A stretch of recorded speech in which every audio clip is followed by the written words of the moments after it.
Bonjour, eh bien aujourd'hui je vous propose avec ma femme les capous niçois de ma mère comme toujours.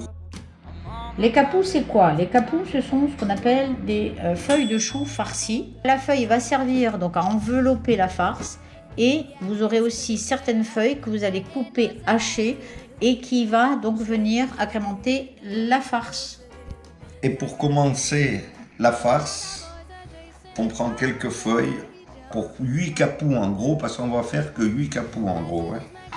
Et je vais les hacher, j'évite les doigts.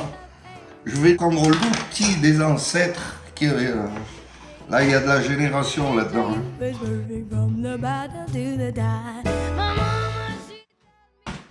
Je hache, mais quand je dis je hache, c'est pas de l'herbe, hein, c'est du capou. Herbs are good for everything. Tu veux regarder mon riz? Qui bouillonne. Bon, on râpe le parmesan. Est-ce que ça vous dit une initiation au rap? Encore, vous l'auriez pas compris. Tout à l'heure, vous vous souvenez, on a haché le restant du chou pour l'incorporer. On avait mis de l'ail, on avait mis du persil, vous pouvez mettre une échalote, ce que vous voulez. Les 3 viandes qui avaient été donc hachées. Vous avez donc le riz al dente.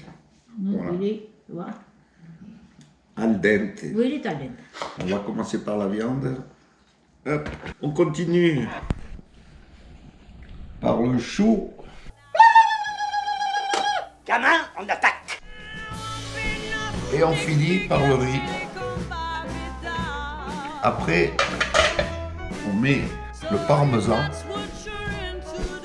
Et je casse un œuf de mes poules. Donc ça doit être un œuf de plume ou piou. Nous avons 4 poules. Alors c'est bien du romarin du jardin. Du jardin, un petit peu. On a déjà incorporé l'ail dedans. Hein. Mon camarade, il veut tu as l'ail. Un peu de poivre et du sel. Et un petit peu de thym qu'on est allé chercher, du thym sauvage. Du thym sauvage qu'on prend en haut dans les collines. Elle m'a dit d'aller siffler là-haut sur la colline. Zai, zai, zai, zai. On va préparer le fond de sauce, notamment donc de la tomate, hein, parce que ça va cuire simplement avec la tomate. Et tout le reste va s'aromatiser au fur et à mesure avec les capons qui vont cuire dedans. Voilà, tu vas mettre un peu d'eau. L'avantage, vous pouvez faire la veille pour le lendemain, ils seront encore meilleurs. Et je rappelle que pour les personnes qui travaillent, les hommes comme les femmes, ça peut être pratique de les mettre au congèle. Voilà, c'est notre petit jardin secret hein, avec du thym du maquis là, avec de la sarriette, du romarin, du persil. Et il nous reste un peu de ciboulette. Voilà, donc là c'est la méthode un peu la plus rapide. Pour ceux qui veulent, vous pouvez aussi faire revenir un oignon, juste le faire cuire, pas le faire roussir. Et vous débutez votre sauce comme nous venons de le faire. On rajoute un peu d'herbe de Provence. Bon, la première chose qu'il ne faut pas oublier pour farcir vos capons, c'est du fil. Je vais vous faire voir pourquoi. Comme les batailles de boules de neige. Vous savez faire des boules de neige. Alors vous savez faire des capons. Vous voyez, hop. Je prends. Je me forme une boule. Ou de pétanque. Qui est plus appropriée pour nous du midi. Hein. Pourquoi tu n'as pas mangé à midi? Ah ben, avec nous, tu aurais mangé. Après, vous avez des feuilles qui sont plus grandes et plus petites. Si vous avez une grande, vous prenez une grande, vous la mettez dedans. Vous entourez votre viande et après, avec la ficelle, vous refermez le tout. Hop, hop, hop, on plie. Heureusement que j'ai un commis. Hein. On plie bien les côtés plats, on a bien, vous avez vu? Voilà. Hop, hop, j'essaie de le faire comme ça. Un petit paquet. Et je coupe avec les dents. Voilà. Un de fait. Ah donc tu ne fais pas de nœud? Non, je le laisse comme ça pour quand ils sont prêts pour les défaire.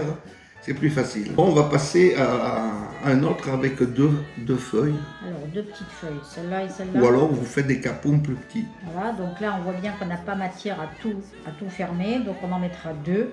Et même méthode. On empaquette un peu long. Oh, si ça va pas, hein. Tu trouves un autre commis, hein. Atmosphère! Atmosphère! Est-ce que c'est une gueule d'atmosphère? Moi, normalement, je fais tout seul, ça. Alors, Non, mais il n'y a pas que lui qui fait la cuisine. Hein.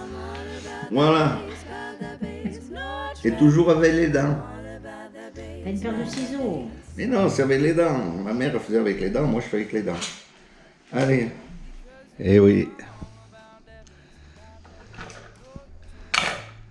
Non. Et voilà, le petit paquet. Ben après, on les place dans la sauce. Le côté ouvert en haut. Hein. Donc on a réussi à en faire 3, 4, 5, 6, 7, 8, 9.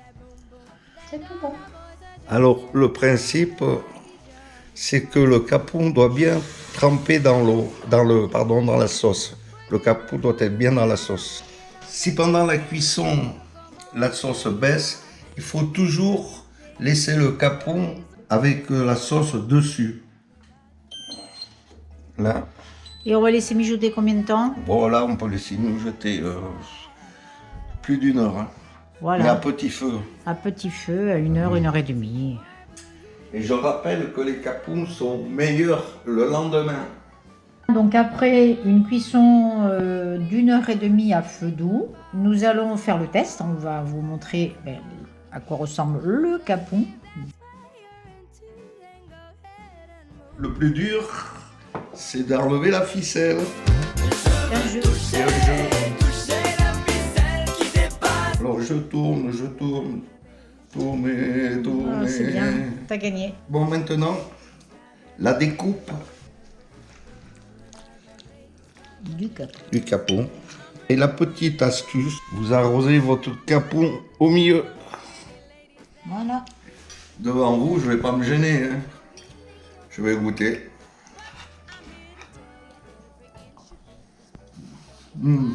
Parfait. Comment c'est qu'il faut mettre le pouce comme ça ou comme ça? Comme ça, hein. Ah, le pouce comme ça, hein. Allez, merci et à la prochaine. À refaire chez vous. Merci de nous avoir regardés. Puis n'oubliez pas, vous abonner et des petits commentaires, ça nous encourage aussi. Voilà, merci. Ça parfume jusqu'au trognon. Ça fait du bien partout qu'elle passe dans les boyaux. Ça tient au corps. Ça vous fait même des gentillesses dans la tête. Tu veux que je t'y dise? Ça rend meilleur.